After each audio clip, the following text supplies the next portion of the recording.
What's going on, people? We are Tottenham TV, back here for yet another Tottenham update.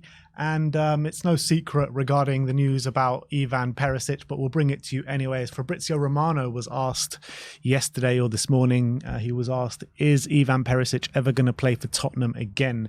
And he says, my answer is no. I don't think Ivan Perisic is going to play for Tottenham anymore in his career because of the injury, of course, but also because Hajduk Split are still dreaming of Ivan Perisic as a January signing. So they are going to push this week, next week to make the deal happen. Hajduk want Ivan Perisic. There is still a chance for Perisic to leave Tottenham in January transfer window, but in any case, it's 99% guaranteed that Ivan Perisic is never going to play for Tottenham again. Yeah, I think that's not a surprise. It's news that we know. I do wonder if Hajduk Split will push the button in January, considering they're going to have to pay his wages for 6 months without having seen him play. So I'd envisage he'll probably wait till the summer. I don't think it makes any sense unless for some reason Tottenham agree to kind of subsidise his wages until the summer.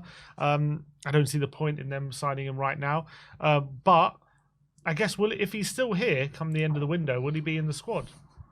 Do you reckon he gets left out? I'm not sure if we're over. I know Dyer's left, Lloris has left, so that's 2 foreign players gone. So maybe there isn't a need to leave him out. But I mean, the guy's pretty much injured until the end of the season anyway. So I mean, what is the point of adding him to or keeping him in the squad? Yeah, I'm not sure. It depends what the situation is with the foreign quota, because I'm trying to work out. Because in the off season, I remember Lloris just sneaked in there because we had 1 extra space. Yeah. But then he's gone now, Dyer's gone, but Werner's in, so maybe we do have 1 more space, potentially. Yeah, I mean, it sounds like it, to be honest. I think Dragusin doesn't count because he's under 21. Under 21, yeah. He doesn't have to be included. But maybe there's a slight chance, like last couple of games of the season, he could make a return. But, I mean, you're holding your hat on a very unlikely circumstance, because even if he is back for then, would he be match fit, all that kind of stuff. I hope... I mean, it doesn't really make a difference if he stays or not, but I hope the situation gets resolved for Perisic's point of view. I do think he'll move to Hajduk Split. I do think it's more likely to happen in the summer, but I don't see what happens now in January if there's any movement there. It's just such a shame, isn't it? Because like just before this injury, he was really starting to make an impact, especially coming off the bench, providing that ability that we know he has. Because under Conte and when he was playing at wing back at Tottenham, I just felt like the time had come and gone for him as a wing-back, particularly in the Premier League, because of the tracking back and the defensive capabilities. I mean, he was found kind of caught out of position and not being able to recover time and time again as a wing-back in a Tottenham team. But seeing him pushed up the pitch as a left winger, especially coming on games in the last 20 minutes, 15 minutes when we're trying to force the issue, he showed a lot of value there. And it's just such a shame that injury had to come at that point. Do you reckon there's also value of just having someone like with the experience of Perisic with a very young squad, just having him around the dressing room, as someone to give advice and stuff like that? Maybe it's worth just having him for that. Yeah, definitely. And he can probably teach Brennan Johnson a thing or two about crossing. I hope so. Someone needs to. Yeah. But look, that's the Ivan Perisic situation. Let's move on and talk about a player called Jonathan Rowe of Norwich. As Alistair Gold says, that Tottenham have shown an interest in Norwich winger Jonathan Rowe, but at this moment have not made a move for the versatile 20-year-old who has scored 12 goals and provided 3 assists in 28 matches this season. Sky Sports Lyle says that Tottenham have tracked Norwich starlet Jonathan Rowe along with most clubs in the Premier League. So starting to gain a bit of traction, this Jonathan Rowe. Yeah, I don't expect a move in January. It could be a one like we've done before, sign him maybe now and loan him back for the rest of the season, see how he develops. Clearly having a great season in the Championship. I've seen some of the goals he scored. He seems to have a rocket of a right foot. He seems to really get a lot of power in his shots. Seems like a big lad as well for a winger. I think he's like 5'10". He seems to be built with a lot of strength. So definitely one who seems to be having a breakout season at the moment.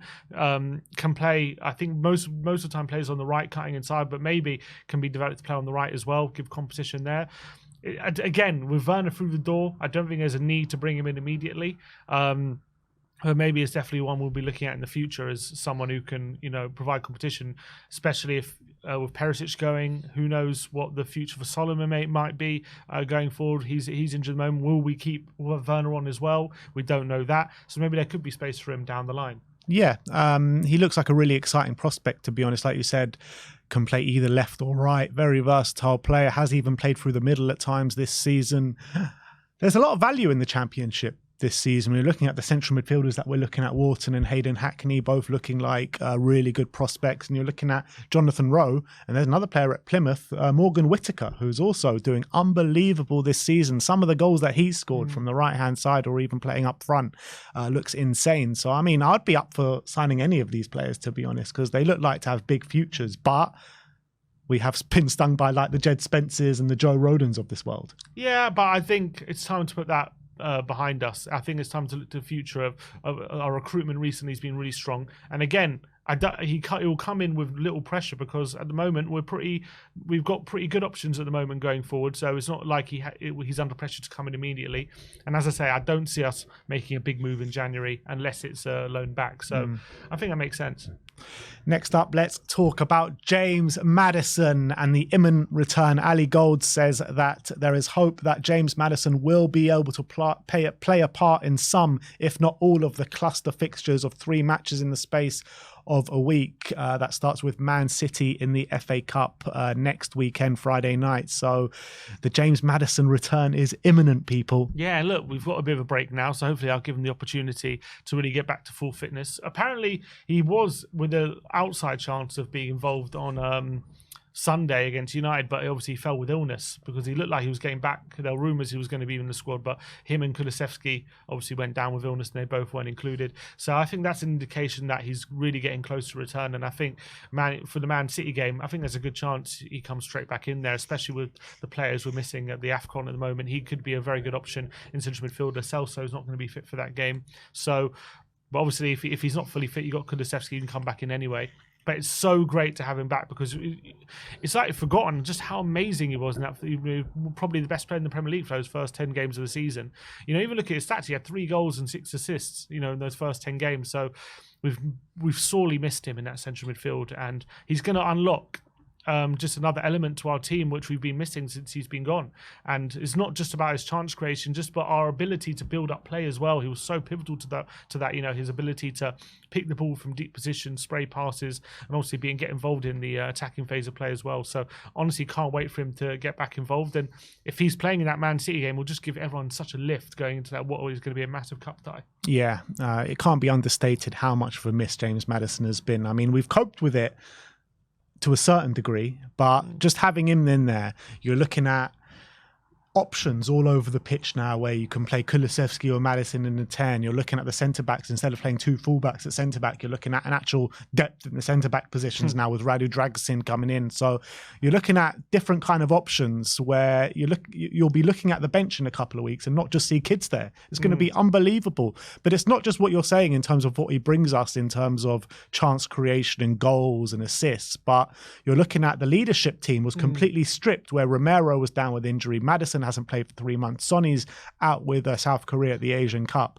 So there's been a massive leadership void in that team. Romero's back now.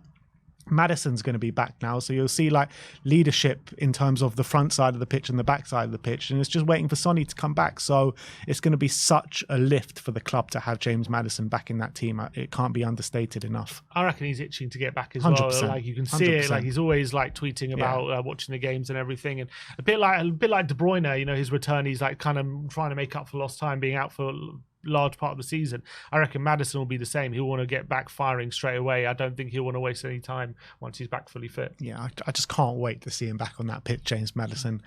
Let's talk about Ryan Sessegnon now. As the Footy Insider saying that Sessegnon has been informed that he does not feature in Ange Postecoglou's plans, with Spurs willing to listen to offers, and Spurs are already willing to listen to offers for Brian Hill as well as Sergio Reguilon. With the Ryan Sessegnon thing, I mean, he's been out injured for so long. Came back finally, played a bit of a cameo role against Burnley, and then injured again.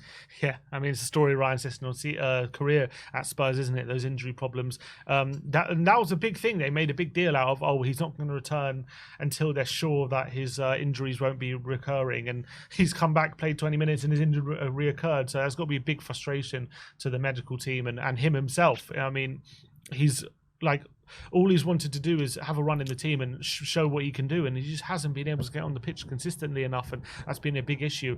There's also a problem, like, where does he really fit in? Is he a winger? Is he a fullback? I'm not 100% sure where we see him. Obviously, he played on the wing when he came on against Burnley, but I don't know if that's where Ange really sees him long term as well. And obviously, we brought in Werner, and we have a few options now with Solomon hopefully coming back from injury soon. So we have options on the left wing. With backup left back, Davis can play there. Even Van der Ven now can play there with Dragusin coming in. He could fill in a backup left back if need be. So I don't really see where he fits in the squad at the moment, even if he is fit. Yeah, the curious case of Ryan Sessegnon. Unfortunately, I think he is going to fall by the wayside, and it's just, as weeks progress, it just makes that transfer window in 2020 just look, what was it, 2021, 2020? I can't remember which year, but it just looks worse by the day. Ryan Sessegnon, Giovanni Lo Celso, and Tanguy Ndombele, albeit Giovanni Lo Celso has done well this season, but again, it's the same situation with him. A few good games, and then you never see him again. Yeah, that's the big problem. Those two players just can't keep them on the football pitch, and but I do wonder how it will affect our homegrown quota situation, because obviously Sessegnon is one of few players we have who fits that criteria, and if he was to leave in January, then I don't know how it affects that, because I think it will be down to 6, I think, potentially. Yeah, it just depends if we're filling the squad or not, because if we are not filling the squad, it doesn't make too much of a difference. That's a good point as well, yeah. So let's talk about Jed Spence now. This is an interesting one from James Ollie, and he says, former Spurs head coach Antonio Conte spoke with Jed Spence during negotiations in an effort to convince him to join Spurs. This was a point which would lead to frustration in the players' camp later on, when the Italian would pointedly and repeatedly refer to Spence publicly as a club signing. On several occasions, Jed Spence was either late for training or would turn up for a session with barely a few minutes to spare. Spence lived next door to Spurs performance director Greta Steinson, who became aware of loud music regularly coming from Spence's house late at night, and sources say the club began to harbour concerns about his commitment to making the most of his career. Ange Postecoglou was keen on giving all members of the Spurs squad a clean slate when he arrived. However, sources say that from their first meeting, Postecoglou had doubts about Spence. Spence was said to have not taken well to Postecoglou's subsequent suggestion of another loan move. Postecoglou's response was to insist that he would not be part of his squad. The Australian has spoken repeatedly in public about prioritising the right sort of characters, and felt that Spence would be the wrong fit for the group. So that's where Spence is at the moment, and it just seems as like we're just trying to get him out of the club as soon as possible, pretty much in every sort of facet. And it seems as though when we signed him, maybe we didn't really do our due diligence in terms of the type of character he was, because there were question marks about that. Famously Neil Warnock suggested he had a poor attitude, and obviously he had a brilliant 6 months. Steve Cooper was able to get the best out of him, but when it came to signing him, I think apparently, Daniel Levy was one of the main drivers of that deal, having a good relationship with his agent and things like that. And maybe it was a case of we saw an opportunity to get him in, and we thought we were getting ahead of the game in terms of getting a young player for a fairly modest price if he turns out to be good. And maybe we were guilty of, I wouldn't say rushing through, because I remember the negotiations took a while, but maybe we were just guilty of not looking into him close enough. And obviously Conte at the time, we know that he's made a big deal of him being club signing, and it wasn't exactly a player that he really wanted through the door at the time. And unfortunately for him, on his loan spells, the managers have also found the same thing, especially at Leeds. That's been a big red flag. And Ange has always been very much of the mentality like, even one bad character in the squad can cause a lot of problems. And so he just wants to make sure that everyone's on the same page when it comes to the playing staff. And unfortunately, Jed Spence is found wanting on that department. So I hope things go well for him at Genoa, and I hope maybe he can really put his head down and work hard and maybe get his career back on track. But at the moment, he seems to be his own worst enemy. Yeah. From what we're hearing anyway. It's frustrating, isn't it? Because he's got so much talent. We saw that in the season before he joined Spurs, even in that FA Cup game or the League Cup or FA Cup game against Arsenal, where he completely ripped that right-hand side apart. And we were all so excited, weren't we? When he signed for Spurs, we were like, our right-back problems are over. Jed Spence is here. And he's just been nothing short of a disaster, let's be honest. So it looks as though his time at Tottenham is probably up, unless he can, grow up a little bit and show that mentality. He's still young, so never say never, but at the moment, the trajectory he's on doesn't look good. He looks like he's probably going to be back at least in the Championship. Well, I say Championship, he was just in the Championship, it didn't really work out. So, I mean, if this Genoa loan goes really badly, it's going to be a struggle to get rid of him, to be honest, in the summer. And we're going to talk about Dragusin. There's some comments from our new signing, Dragusin, on why he joined Spurs. And he says, yes, that is right. I rejected Bayern. I chose Tottenham because I felt it was the right step for me. And I had a really good conversation with the coach. I saw that they wanted me for a long time, like 1 month before the transfer window. So I thought that is the right choice for me. My dream was to play in the Premier League. So that was part of it. I think the team are here. The guys are here and on a good trajectory. I felt joining can help me a lot on my path. So the Ange Postecoglou pull is real, man. The Ange Postecoglou pull is stronger like no other. I mean, it just takes one conversation with Ange Postecoglou and then you're fully bought in to the project. It happened with James Maddison because it could have been very easy for James Maddison to look at the two clubs in the summer and be like, look, Newcastle are on the bigger trajectory here. I'm going to go to join them, team in the Champions League. But no, he had that conversation with Ange Postecoglou and that swayed him completely. And it looks as though it's the same with Dragusin, but this isn't Spurs or Newcastle. This is Spurs or Bayern Munich. Mm-hmm. Yeah, and I think that goes to show what Ange, the mentality of, first of all, Dragusin himself, where he turned down a higher wage packet because he knew at Spurs, if you look at Spurs, how they want to play.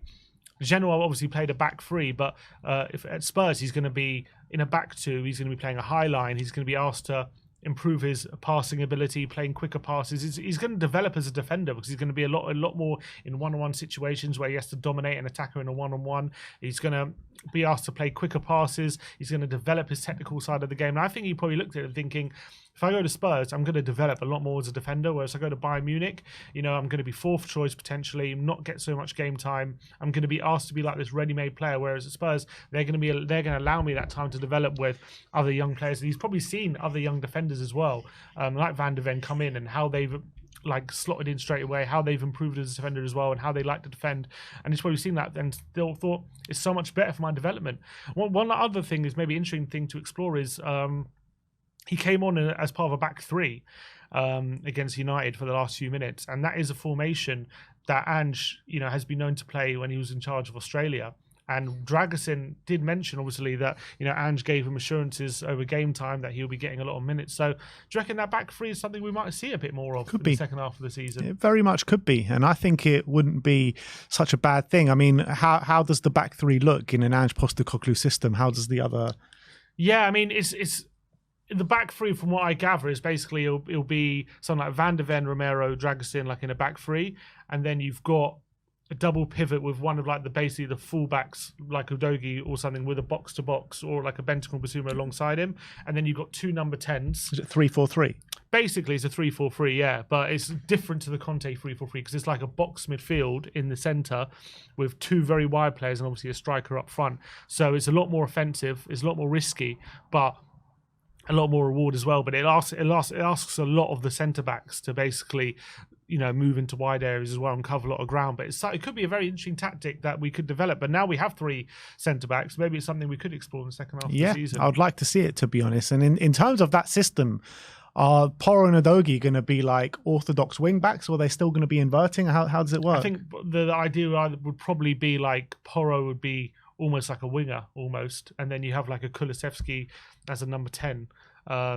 With a Maddison maybe next to him, and then you have two midfielders. So it's like a 2-2 rather than like a 3-4-3. Right. And then you've got the two wide players, and you've got a striker as well, and the three centre backs. So could be quite an interesting formation. I'm all here. To see it, man. Anything that Ange Postecoglou springs our way, I'm excited to see, to be honest, because the way he plays his football is just breathtaking for all to see. But just actually, let's finish off talking about Ashley Phillips for a minute, because he made his debut for Plymouth after that loan spell, getting rave reviews, getting man of the match in a 1-1 draw. I can't remember who it was against off the top of my head. But I was watching Sky Sports News, watching all the results come in, and they were saying this guy is going to be an absolute star. He put in an absolutely top class performance. Yeah, on Twitter, their fans as well gave him man of the match as well. I saw, so brilliant debut for him. Delight for him. I saw a little clip of his individual highlights. Yeah. He seemed to be so composed, so strong. And I think it's brilliant for him to get a loan deal where he's going to be playing regular football in a tough league like the Championship, where at 18, you know, he's going to have to toughen up. There's going to be a very lot of physical players and strikers in that league, which is going to help him grow. And look, it's only one game, so I don't want to go overboard, but it seems to be a really good start. I'm happy they put him straight in the first team as well, straight in the starting lineup, because as an 18-year-old, maybe you'd have thought maybe they'll bed him in, but they threw him straight in. And maybe this loan deal could work out really well for him, and maybe with a view of next season, being part of the first team setup, which I think as well, him being part of the first team setup for the first 6 months would have helped him as well develop. Yeah, absolutely. I always thought it was a bit strange of someone so young. It seemed like Ange Postecoglou didn't really want to throw him into the team, bring him on or even start him, but he was always in and around that first team and not really getting too many minutes in the under-21s. I thought that was a bit strange, but maybe Ange does have a plan for him and wants to keep him around the senior players to help that mental development and in training as well, showing that physical development. He has gone on loan now to Plymouth, started life there really well. Let's hope it just carries on in that trajectory. Two more things, actually. Let's finish off with Heung-min Son, played in the Asia Cup, didn't he? They won 3-1 against Bahrain. Sonny didn't have the best of performances, did he? Lee Kang-in was pretty much the star of the show. Sonny looked a bit frustrated not getting on the score sheet, didn't he? Looked a bit out of sorts, I would say. Missed a couple of big chances. He was frustrated with his own performance. I think you can see that actually got booked for diving as well near the end. But maybe he had a right to feel a bit frustrated because he was on the end of some really rough challenges, which the referee didn't penalise, which was, you saw he was visibly frustrated with that.